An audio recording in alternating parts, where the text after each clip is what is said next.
Yeah. Quote, Ish might get sticky, unquote. 50 Cent trolls Diddy after suspect connected to Tupac's unaliving is arrested. Quote, time to lawyer up, unquote.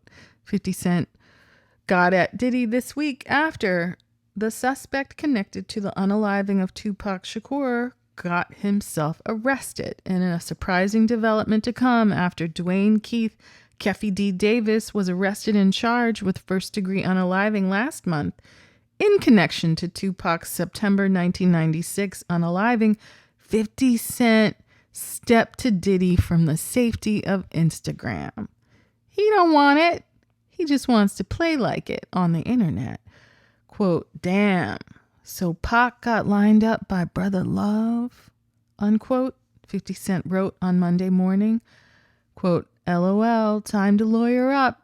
Ish might get sticky, unquote. As previously reported, Diddy, whose real name is Sean Love Combs, was long rumored to have been involved in Tupac's September 1996 slaying in Las Vegas. According to retired LA police detective Greg Kading, Diddy allegedly hired Crips gang member Keffe D to unalive Tupac and his manager Sugeknight for $1 million. Keffe D's nephew Orlando Baby Lane Anderson was ultimately suspected to be the one who pew-pewed Tupac down on September 7, 1996. The 25-year-old rapper passed away days later on September 13th. Meanwhile, Keffe D couldn't keep his pie hole shut. He seemed to implicate Diddy in Tupac's unaliving during an interview given less than 2 months before his arrest on September 29th, 2023. What did Keffe D want? He wanted props, street cred. Does he have some sort of diagnosis where he don't care about his freedom no more? Was he trying to shake down whoever hired him for more money? What is the tea? Quote, this is Keffe D talking.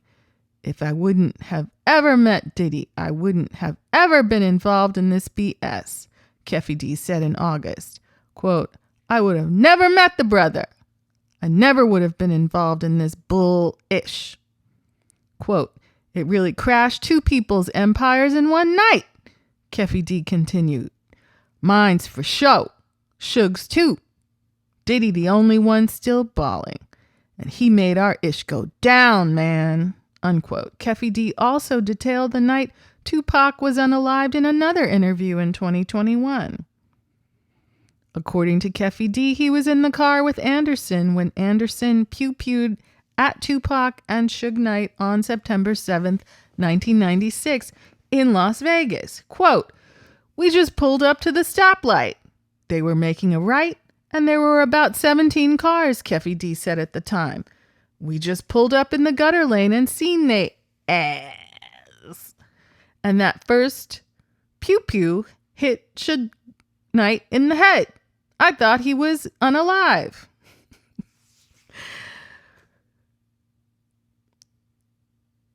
We just pulled up to the stoplight. They were making a right and there was about 17 cars, Keffe D said at the time. We just pulled up in the gutter lane and seen they ass. And that first pew-pew hit Sugeknight in the head. I thought he was unalive. Suge just ducked his head and the first pew-pew went in his head. And the next one hit Tupac and he was trying to do a breakdance, trying to jump in the back seat or something. Keffe D continued. Looked like he was trying to jump up, but pew-pews was hitting his ass.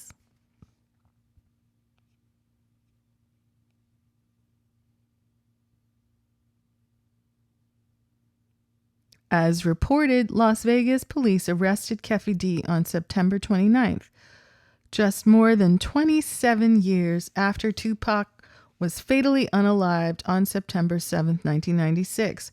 Authorities raided Keffe D's Las Vegas home in July, and he was ultimately charged with first-degree unaliving in connection to Tupac's unaliving upon his arrest late last month. I mean, 50 and Keffe and all these people talking. Where's the proof? Sugeknight trying to bite his lip and hold out for a deal, but Suge is being held in California, not Nevada, which is where Las Vegas is. So Las Vegas authorities aren't in a position to, make any kind of sweetheart deal because it's a different state. What's a Suge to do? And ain't nobody who's talking all this mess on Instagram ever said that Diddy is dumb. Yeah. Allegedly, if these people are your competition and there's only so much market share, right? Only so many radio stations that are going to play your product, why would you want there to be competition? Why wouldn't you just want to, do slow singing and flower bringing and act as if you have regrets when that automatically makes your product the main one, if not the only one in the marketplace, right? Imagine a world in which, God bless him, but I don't think Diddy is anyone's first choice as a rapper or a singer or a dancer. We certainly have seen a lot of his doing all three. How is that even possible? Well, it's possible in a world where, allegedly, you might elbow the competition out of the way. It's the same thing with urban producers. How many TV shows, how many, stand-up comedy series, how many reality shows are possible? Well, one less for you if there's somebody already taking that slot. And if the slots are limited, well, you know what people resort to get their way. I think this is an important lesson for anyone who's involved in the workplace, commerce, any kind of place where there's competition. Sometimes people will stoop low, allegedly, in my opinion, to get what they want. Handing people back their publishing doesn't bring anybody back to life. And publishing doesn't equal the amount of profits that have allegedly been made in the absence of other parties. Something to think about, a thinking exercise. I'd love to know your opinion in the comments, stitches, and duets.